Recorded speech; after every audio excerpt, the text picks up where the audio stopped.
I say my father was sort of a Job-like figure.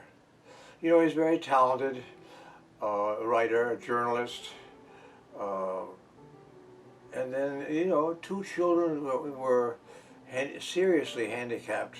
Uh, you know, that's hard on family life, you know. And then Molly is, of course, very smart, very competitive. And as you know, psychologically, that's partly in response to the two siblings that are messed up. You know, that's common. That the survivor will go overboard. That's what Molly did, and now she's big time. You know, but the other one was the same. Tony, he was very smart. You know, he was near the head of his class in law school. You know, he was secretary for one of the big judges, I think in New Orleans, and then he got killed. So, you know, my brother was just wiped out by that. He was crying on the telephone, you know, and he thought the CIA had done it because there were 5 other radical young lawyers in the plane with him. And I personally think, I think that's what happened.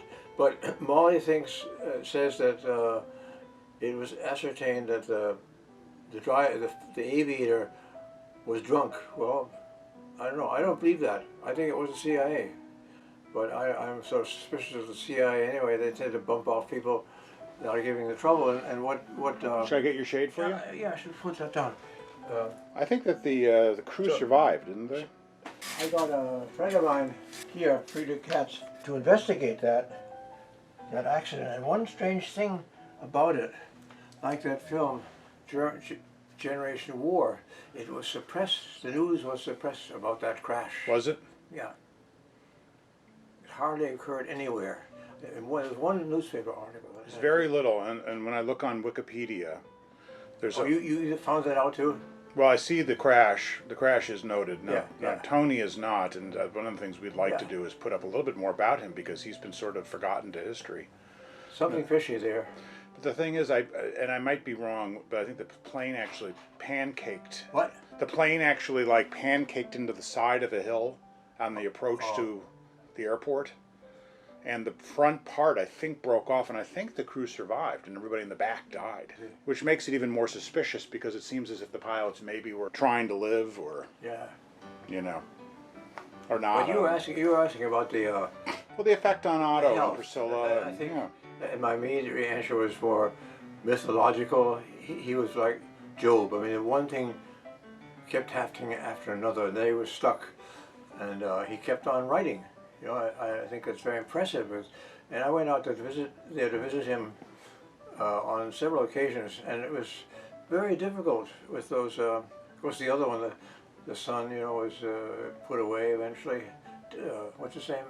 Nicky. Nicky, yeah. It was an unpleasant life.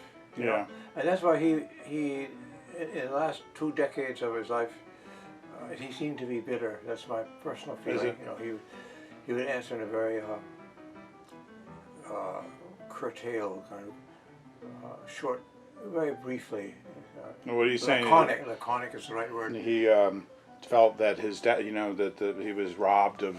What? That he was maybe, you know, the opportunities for his family were taken away from by unfair fates and circumstances. That's terrible. I don't know what I would do. But he did stay there. He stayed married and commuting to Long Island. Those illnesses were just a terrible blow, you know. And he just stuck it out, you know, and kept on writing.